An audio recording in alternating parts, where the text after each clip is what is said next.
We're interested in how the human brain learns, and so to do that, we look to birds who learn how to sing. I'm Emily Mutskavicius. I'm a fifth year in the Brain and Cognitive Science department at MIT. So the specific bird we study is the zebrafinch, and zebrafinches learn their song from their father. So in a similar way to how people learn to speak, starting from babbling and then getting more and more complicated words and sentences, baby birds start off babbling and they hear a song from their father, and then through practice, they can learn to imitate their father's song. Some of the brain regions that are involved in bird learning are also impaired in diseases like Parkinson's and Huntington's in humans. MIT is a really awesome place to do this type of work because people care beyond just their small world to collaborate with other scientists and to see how their work applies to the community as well. I don't have to learn that a stove is hot by touching it directly and getting burned. In fact, I'd probably much rather see someone else get burned and learn about the stove being hot that way. That's called observational fear learning, and that's what I came here to study. My name is Stephen Alsop. My project is looking at a very basic part of social processing, which is how do we learn about things in the environment from the experiences of others? I think part of what has been a problem historically in psychiatric disease treatment is that we don't really understand how the brain is actually doing what it does, not only normally, but then what things are actually wrong when a person has depression or anxiety. Where in the brain? How is it actually working on a fundamental level? I always had this idea that I wanted to answer questions, and I wanted the answer to those questions to be something that would impact people, and that's something that I get to work towards every day at MIT.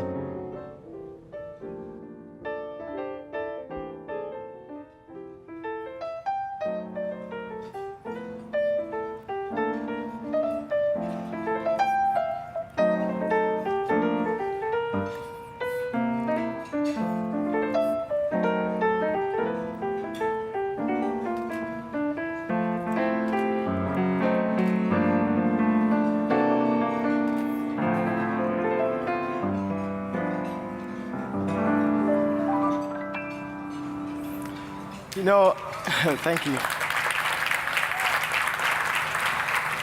I am a scientist, but I'm also an artist.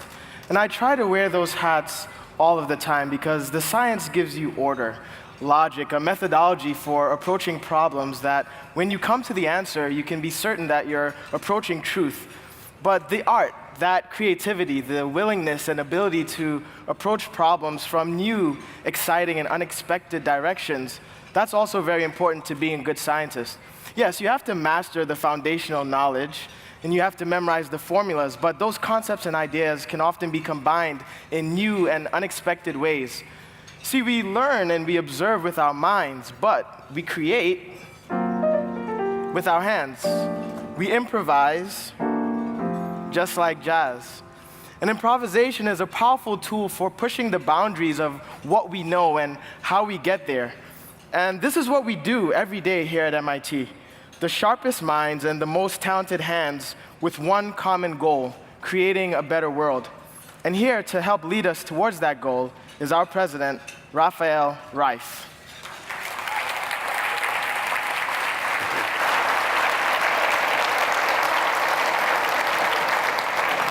Good evening, good evening. What a wonderful, terrific gathering of MIT family and friends. Thank you so very much for being with us tonight. I want to start by thanking Stephen, Emily, and all the faculty, students, and staff who have helped get us going with the campaign. We will see some of them on stage this evening. Many more have worked hard to create an exciting momentum during the quiet phase and to bring us together tonight. So please join me in recognizing their outstanding work.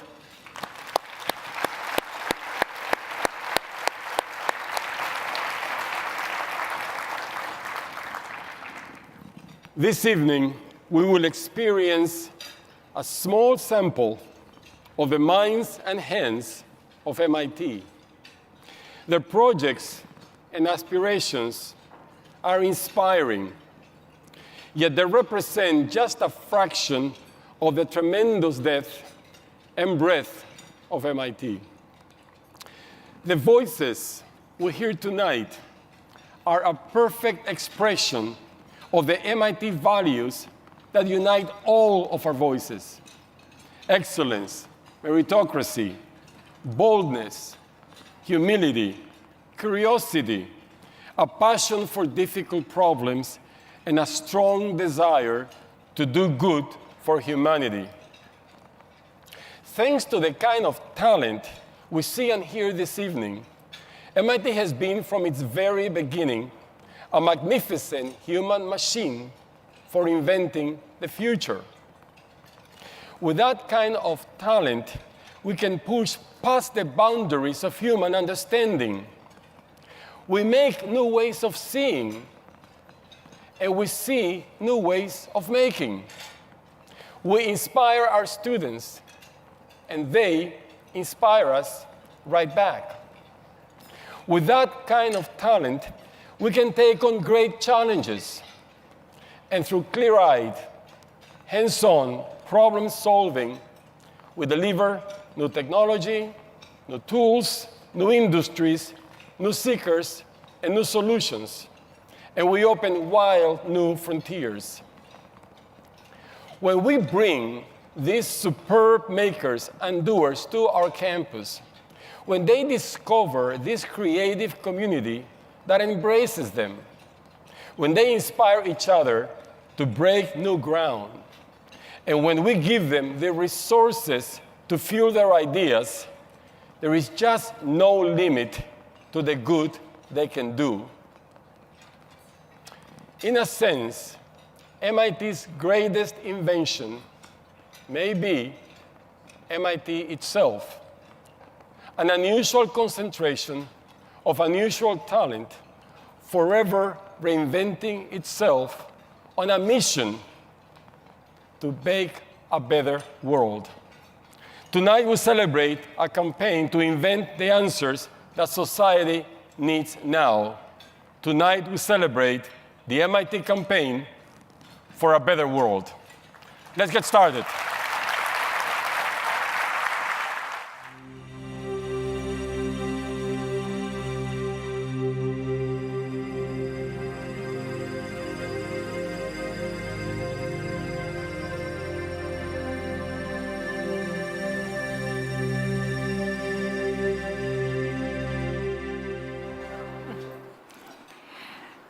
I have always loved the stars and the mysteries of the universe. And when I look up at the night sky, I wonder, what is out there? Who is out there? And that simple curiosity led me to my job at MIT to search for planets like Earth around stars like our sun, and especially in the future, those planets that may have signs of life on them. When I was growing up, I never fit in. I was so awkwardly anomalous. But like many of you, when I came to MIT, I found a home. There are people who think like I think, people who care about the same things I care about. And all of us here at MIT are explorers in our own way in science and technology. And for exploration to bear fruit, we need resources, and philanthropy is a big part of that. And we need time and trust. And that's what I love so much about MIT. Nobody will say no to a seemingly big, very crazy idea. And that's one of the things I love about MIT. It actually fuels research forward in a really huge way. And that's what helps us here at MIT change the world.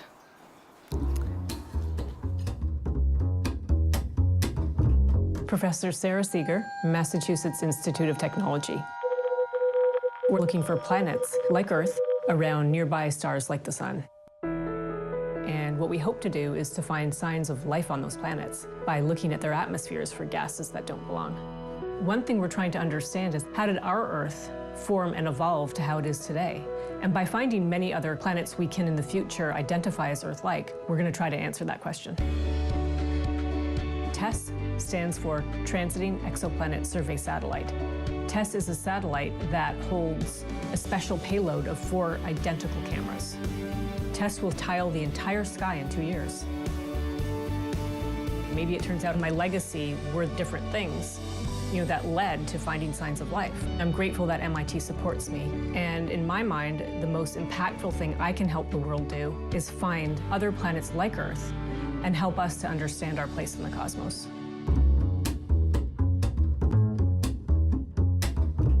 At MIT, we can't prevent an earthquake or a hurricane, but we can prepare for it. My name is Miho Mazareo. I teach in the Department of Architecture and Urbanism.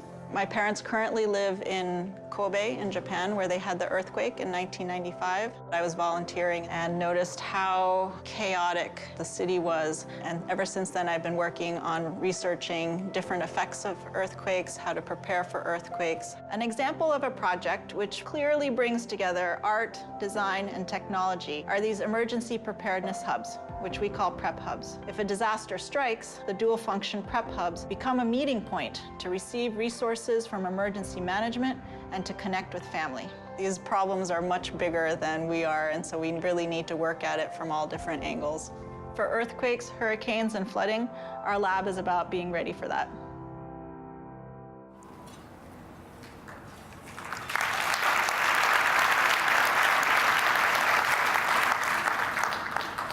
When people are caught in a natural disaster, it's not the things that they lose that they worry about.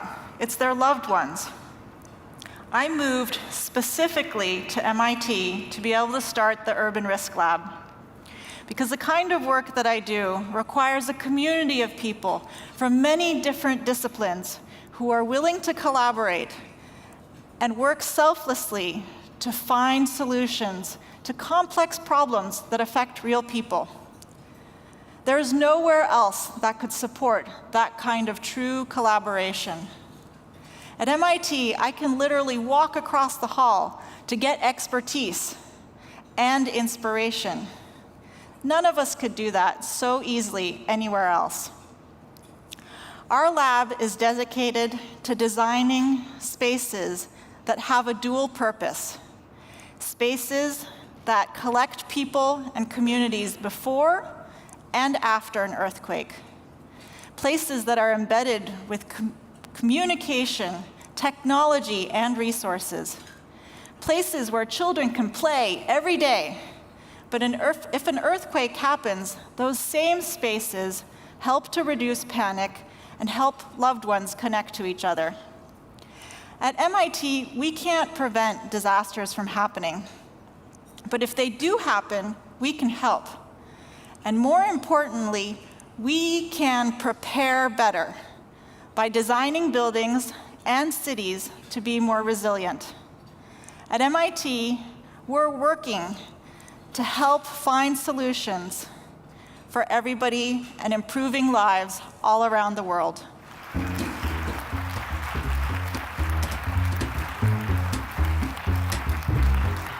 My name is Elsa Olivetti. I'm an assistant professor, and I run a research group. We identified a waste product in an industrial cluster in India. There was a lot of red brick production in the area because there's a huge demand for housing. At the same time, there was a lot of boiler ash that was being produced in many hundreds of tons a day. We developed a partnership with them to see if we could leverage the chemistry of those materials, and we were able to make a brick that has strength that's higher than the bricks that they're currently using, and ours are made basically at room temperature. What I think is amazing about MIT is how we pride ourselves and work really hard on finding what the right set of tools are to solve the problem. And we're definitely addressing a significant environmental problem in this region, and we're doing so in a way that we think will actually be implemented. I am obsessed with waste. At MIT, I've been given the opportunity to take cutting-edge material science and systems engineering to that old phrase, one man's trash is another man's treasure.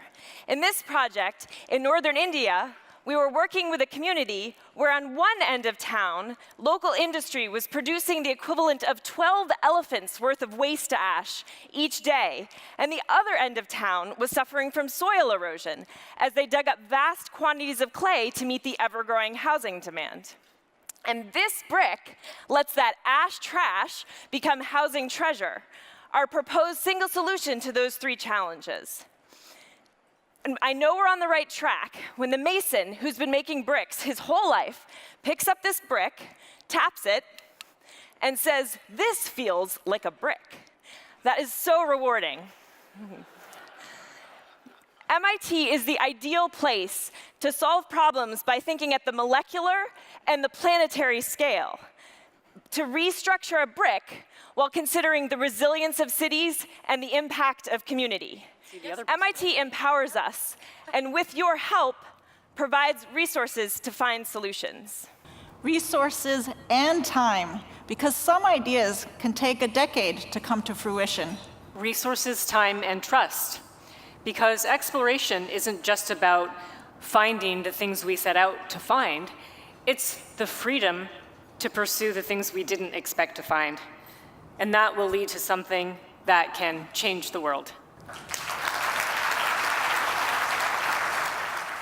Ladies and gentlemen, please welcome the chairman of the MIT Corporation, Bob Millard.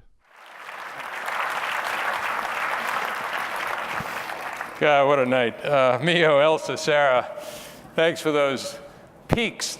They're just glimpses into the research that goes on at MIT, that makes MIT so unique. So let me just see if I understand. Not only are we making this world better, but Sarah, we're trying to find other worlds to make better. It's going to be a hell of a campaign. I know you'll all agree that the depth of talent and the breadth of discovery and just the unremitting excellence of every part of MIT are just unsurpassed anywhere on this earth. And I hope everyone here feels the way I do, which is that it's a privilege and a deep honor to support MIT, and in so doing, to actually be part of this great endeavor. I think one of the greatest endeavors ever in the history of mankind. So let me offer a toast. There will be many toasts and many toasts to come to this great institute, this special place, as Paul Gray used to say, that has, through its glorious past, done so much, and through our collective work and support will do so much more in the future. Here's to MIT.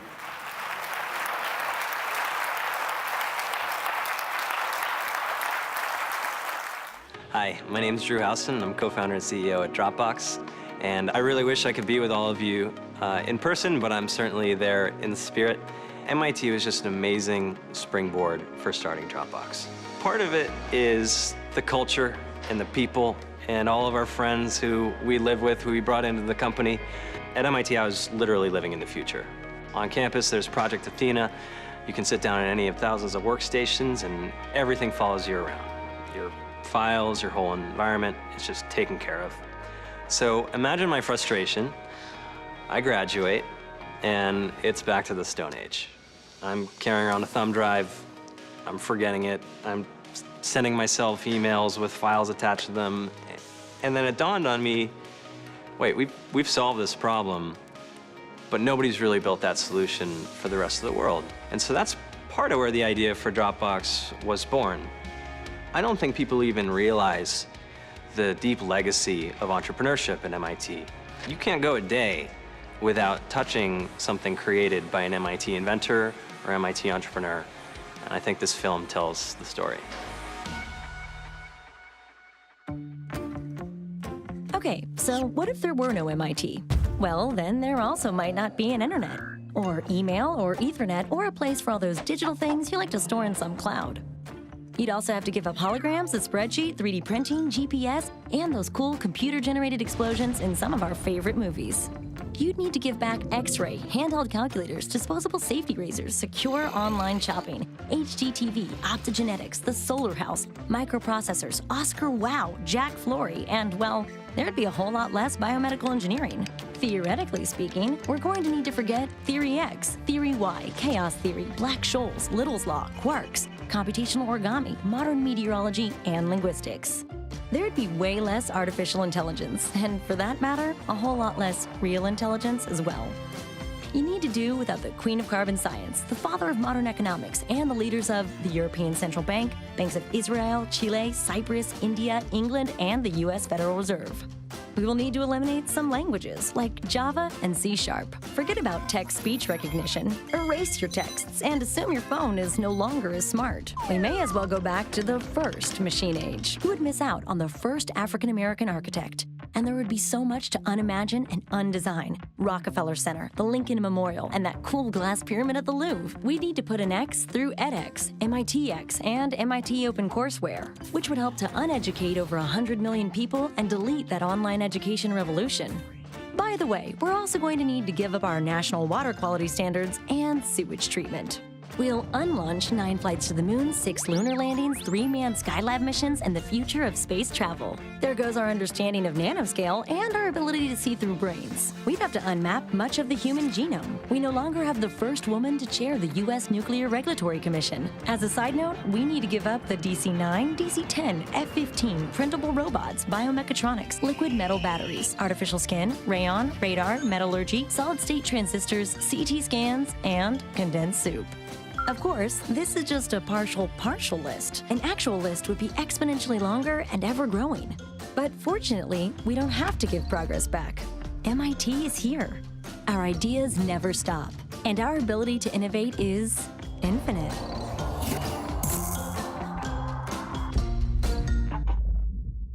Ladies and gentlemen, Professor Hugh Herr, Director of the Biomechatronics Group, MIT Media Lab. Good evening. How is everyone this evening? Wonderful dinner? Cool. In 1982, I was in a mountain climbing accident, and both of my legs had to be amputated below the knee due to tissue damage from frostbite. After my accident, I actually did not view my body as being broken. I reasoned that human beings can never be disabled. A person can never be broken. Rather, I viewed technology that fails to rehabilitate as inadequate and broken. This simple but powerful idea was a call to arms in my personal life to advance technology for the elimination of my own disability and ultimately the disability of others. I'm an MIT professor, and I conduct research in bionics. What I'm standing on was developed here at MIT.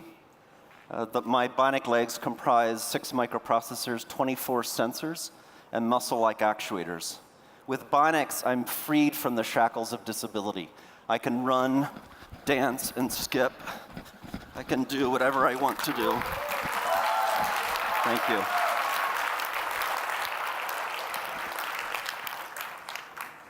Bionics explores this interesting interplay between biology and design, the science of technology integrated within the human body to bridge the gap between disability and ability. Recently, MIT established the Center for Extreme Bionics. The mission of the center is to advance the fundamental science and technology that will enable the biomechatronic and regenerative repair of humans across a broad spectrum of conditions affecting the brain and body.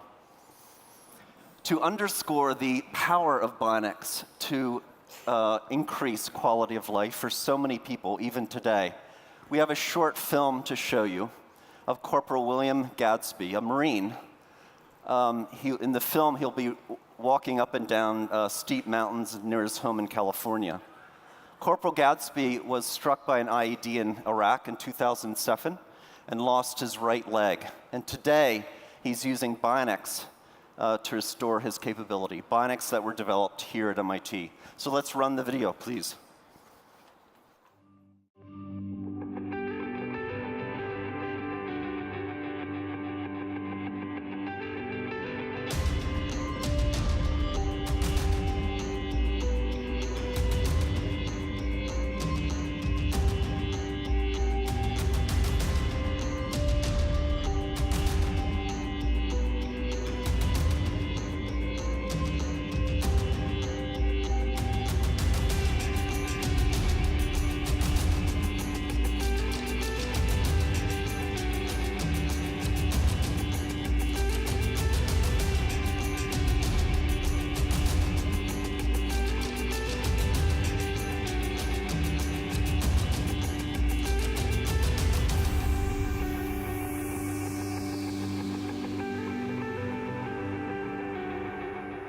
Ladies and gentlemen, I'd like to introduce William Corporal Gadsby.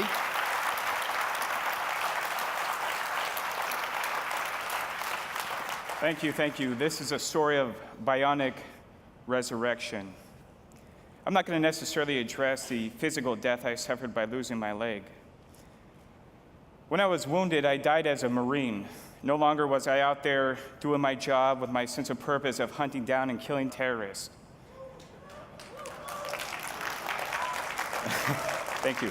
I also died as a citizen because I was going out there looking for fistfights with anybody who would give me one. I was involved in high-speed road rage incidents, and even a time or two, knives were pulled out. I'm glad that didn't escalate any more than it did, but that's what happened. And the worst loss, the worst part of my death of all, was the death of a father, because I had to sit there and watch my son do things with his mother and grandmother that I was supposed to be doing as his father. But because of my chronic pain and my depression, I just isolated myself and walled myself off. And that led to a lot of anger and resentment. And I became probably the textbook definition of a son of a bitch to everybody who was around me. But lucky for me, I'm stubborn and I don't throw the towel in so easily. I don't give up so easily. And I started to see the light at the end of the tunnel, the genesis, my resurrection, so to speak, with the biome. And I hope I don't eat the carpet, but I'm going to try to show you all what it looks like. So if I eat it, you can laugh, but I'm going to try not to fall. So the biome, which is designed, funded, and produced by MIT, relieved a lot of that physical suffering that I felt before.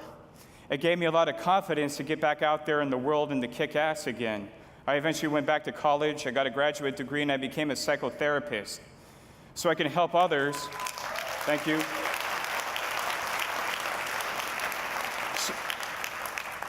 So I could help others who were struggling and going through their own dark hell and purgatory like Virgil did in Dante's Inferno. And the best part of the resurrection came with my son, because I was able to do those things that I couldn't do before as a father. I could take him walking all day at the fun parks. I could teach him sports and play those sports with him. And my favorite thing, I sound a little sadistic, but put a heavy pack on himself and myself and go hiking forever.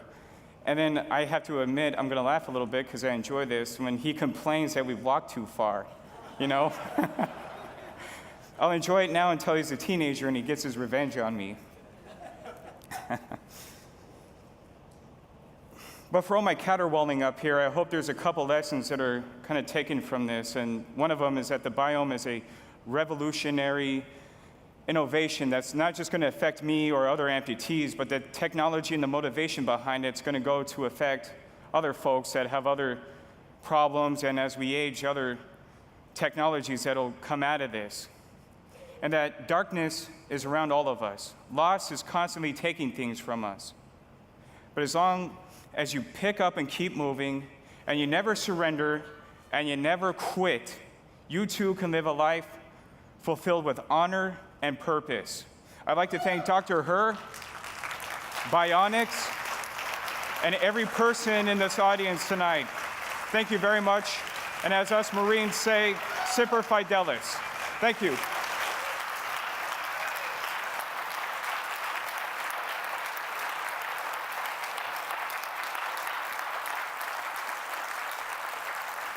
Extraordinary, absolutely extraordinary. Thank you, Corporal Gadsby.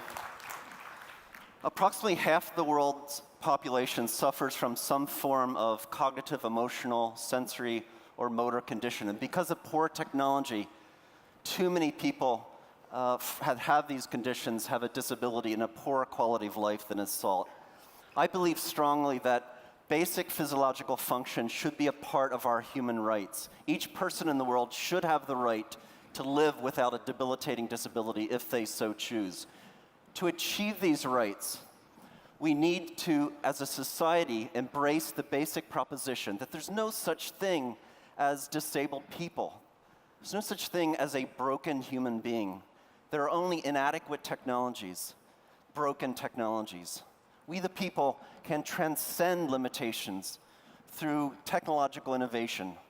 We can end disability, and that, my friends, is the key mission of MIT's Center for Extreme Bionics, to advance the science of bionics and to march towards that future world without disability. So I'll end my remarks. Thank you all for listening, and thank you for your continued support of MIT.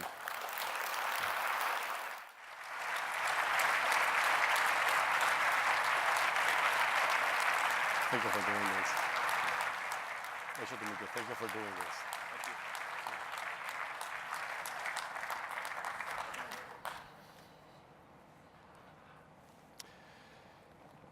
It is truly an amazing thing to change the life of an individual.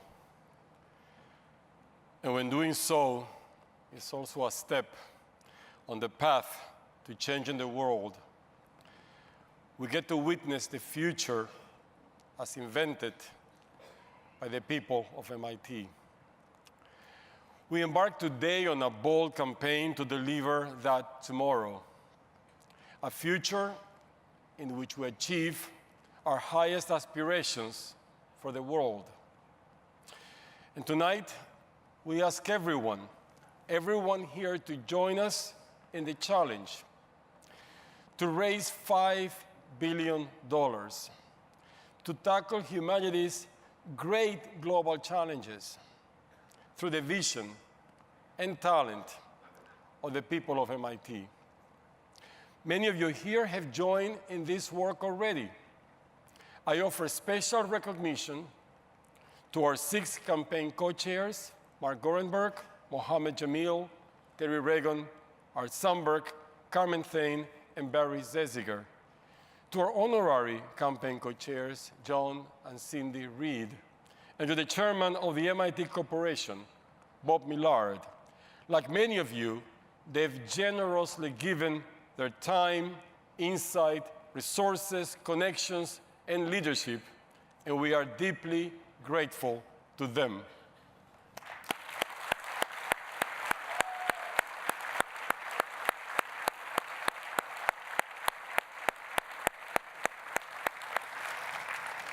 And they've given so much because they know that at MIT, resources deliver results. And they have seen that a gift to MIT is a gift to the world. MIT was founded to accelerate America's industrial revolution, and it did. Ever since, the people of MIT have been answering the biggest questions, inspiring brilliant students, and solving the hardest problems. And they have left society transformed. I believe that research universities in the 21st century need to be leaders, not just leaders in advancing knowledge and educating students, but above all, leaders in solving problems to make a better world. And MIT is ready. To the people of MIT, humanity's urgent challenges are invitations to action. We see a future where fundamental science unlocks new knowledge and unleashes innovation, where climate change yields to climate action, where clean energy is as universal as the sunrise, where everyone in the human family can count on clean water and nourishing food. We see a future where smart cities inspire wise communities, where we detect disease before symptoms occur, where a vaccine for HIV is as routine as a tetanus shot, where cancer is reduced to an inconvenience. We see a day when Alzheimer's itself is just a memory, where new nano-everything solves old, enormous problems, when good ideas don't languish in the lab, but flourish in the marketplace, when daring companies launch thriving industries and brilliant design improves our lives every day. We need to create a world where quality education is radically more available and massively more effective, where we offer undiscovered talent from anywhere a digital path to a future of opportunity, where millions more people have the tools to break free from the trap of poverty and achieve the dignity of a meaningful job, and where prosperity is measured not in dollars alone, but in the currency of art and culture and the richness of human understanding. What would it be worth to achieve such a future? What would it be worth to educate the young people who will lead us there? Would it be worth committing ourselves and finding others to join us to make a collective investment of $5 billion? I believe the answer is 5 billion times yes. The success of this campaign, MIT's success in making a better world, depends on the dedication and participation of each of you in this room. We need your excitement. We need you to help inspire the whole family of MIT with your example. We need your financial investment, and we need you to help us reach new philanthropic leaders who share our vision of doing good for humanity. We do need you, but we also invite you.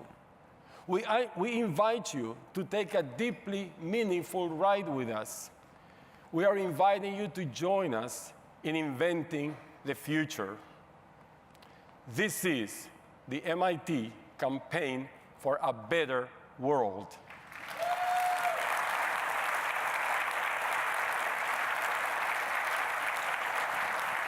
And I can't wait to get started, because there are people around the world who are counting on us to succeed. They need us, and we need them too, their experience, their perspective, and their talent. Because if we want to make a better world, we need to uncover the best minds and hands the world has to offer. As we strive to make that better world, we need to join with those who share our aspiration. Please meet one of them now.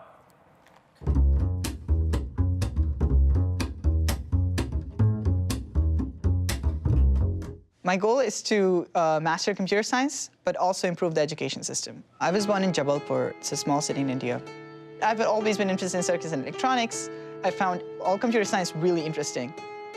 In the summer of 2012, I was just searching for online videos and lectures, and I came across MIT's MITx initiative, which is online courses for the courses which are offered on campus. And I came across 6002X, which is the circuits and electronics course. It was pretty interesting, like getting to know circuits, getting to take a college-level course while in high school. And it turned out that MITx wasn't offering more courses other than 002. And so I had the idea of why not we just create a new website just like what MIT did and put up videos like that and put up online problem grading and things. I just went ahead, created a new website, 003Z, and organized all the lecture videos from OCW out there. A lot of people did it, and I felt really proud that I helped a lot of other people take the course in like organized fashion in the same way MITx did. After taking the whole course, I was like, this type of learning is really good.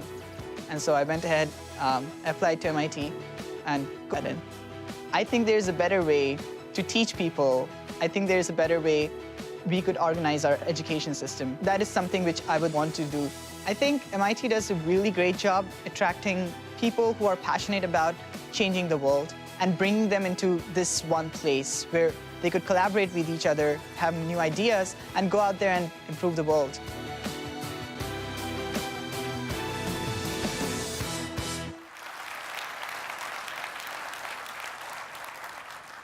Three years ago, I was just an ordinary high school student in my hometown of Jabalpur in India, just trying to explore this world.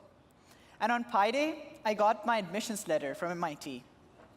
It was as if MIT was inviting me to come here, and along with that, providing me with full financial aid so I could continue this exploration of this world. And now I'm going to graduate in a year. And I'd want to take this MIT's message of learning back home. I personally believe that all of us have this intellectual curiosity right within us, hidden somewhere.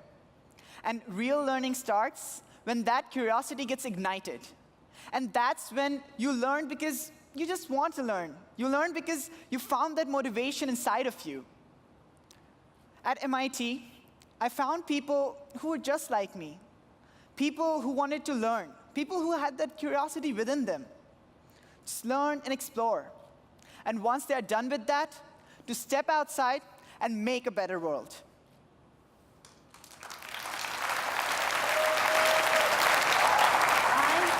A world where education is not limited by distance, socioeconomic status, or convention, but truly is boundless. I imagine a world in which robotics enhances the way that we can think with our hands. I imagine the future where boundaries are continually expanding to embrace different ways of being in the world. This has been quite an evening, and I hope you enjoyed us as much as I did. We have seen students who aim to change the world, and faculty who already have. We have seen the power of mind and hand and heart. And now I offer one final observation. This campaign is ambitious. Relative to the size of our alumni body, it is among the most ambitious in all of higher education. So I need you all to know that without you, we wouldn't be able to invent the future. We wouldn't be able to see it. We would be in the dark. But with you, we can make all the difference in the world. So please, let's raise our glasses together for all that MIT has done and for all that we will do. Here is to minds, hands, and hearts working together. Here is to MIT, and here is to the better world that we will make together.